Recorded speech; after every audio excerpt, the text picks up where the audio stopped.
Hi, this is Phoenix Genesis for PhoenixGenesis.com and our two YouTube channels, Phoenix Genesis and Frag Camp. Well, less than a month before I hit the Pacific Crest Trail for my thru-hike, and hand injury.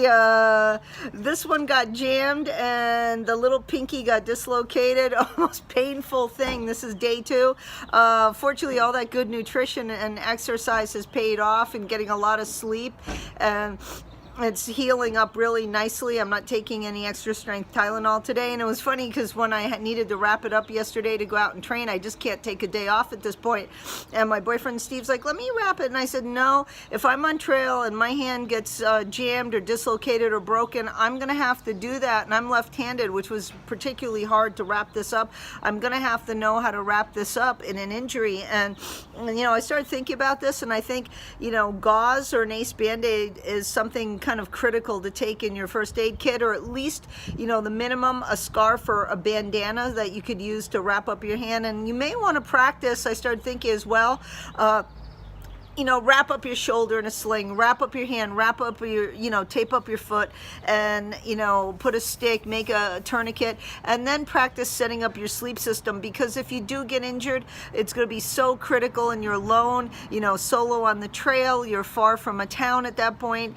We've got the snowpack. You're going to have to know how to do the, you know, everything you need to do in, you know, a state where you're cold, you're dehydrated, and you're stressed and you're injured. So, you know, so having said that, it's given me a few days off from washing the dishes and doing housework. My boyfriend's been very nice, but I'm still getting out and training with this. A couple other quick things too, as far as warmth, I might as well go over that with you. Yeah, I can bend it now. I just want to keep that because when I put together, my finger's out like that, so I'm trying to get it back in where it's supposed to be. Went out yesterday to Ross, just bought a few things. Don't have to spend a lot of money to have clothes to hike on the PCT, but $4, I got this little beanie. I have a lot of beanies, but I decided I really want one that folds over my ears. No logos, as one little no-go. I think it's made by Neff, and it was $4. But when that wind comes in, when I have beanies that don't go over the ears, it just is so cold on the trail. And also, when sleep at night, when you have a quilt and you don't have a sleeping bag with a hood, my sleeping bag has a hood, but I'm bringing my quilt. You know, you can just pull over your eyes, and you're just a lot warmer. And you know, also you can take it off, shove your hands, warm your hands up. And I do have a Arc'teryx $35 like merino wool, super ultra light, but it's just, you know, it looks terrible honestly, and it just isn't warm enough. So I think this is better.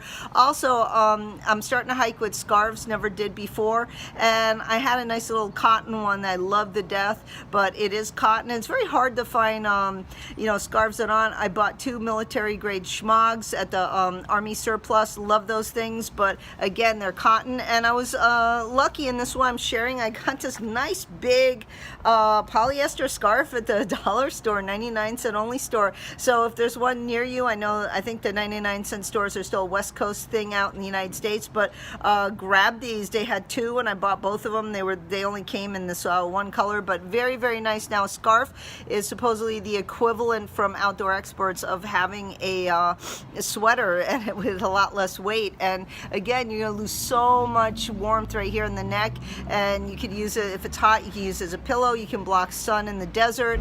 You could wet it and kind of cool yourself down in the desert. You know, wrap it around your head. You could haul things with it, use it to make a tourniquet. Very valuable piece of kit. Use as a blanket if your down sleeping bag gets wet, just to have some minimal protection. And if you're wearing a lot of shorts, just wrap it around your legs at camp.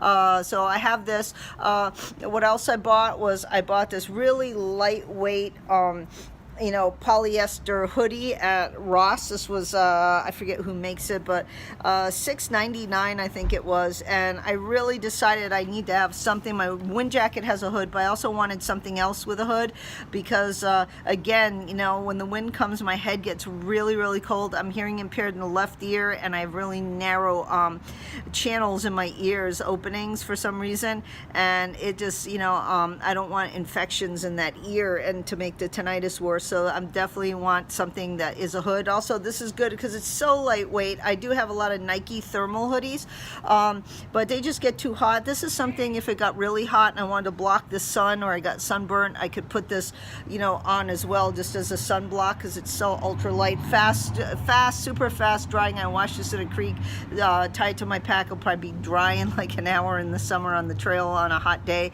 And I'm thinking maybe not even taking my down jacket this year, because again, I'm too hot, and when I'm moving, if I'm in camp, I can wrap my down 20-degree quilt around me, so I don't know if the down jacket's going to serve a purpose. I have my rain gear, I have my wind jacket, and I have something like this, and I might take a light thermal. So again, I don't know yet. I'm still experimenting and making decisions, but want to be warm, comfortable, dry, but also ultra light. Having said that, I gotta go train, put some money in the bank for all the money I've spent so far. Phoenix Genesis, hopefully I'll see you on the trail. Less injured. Bye.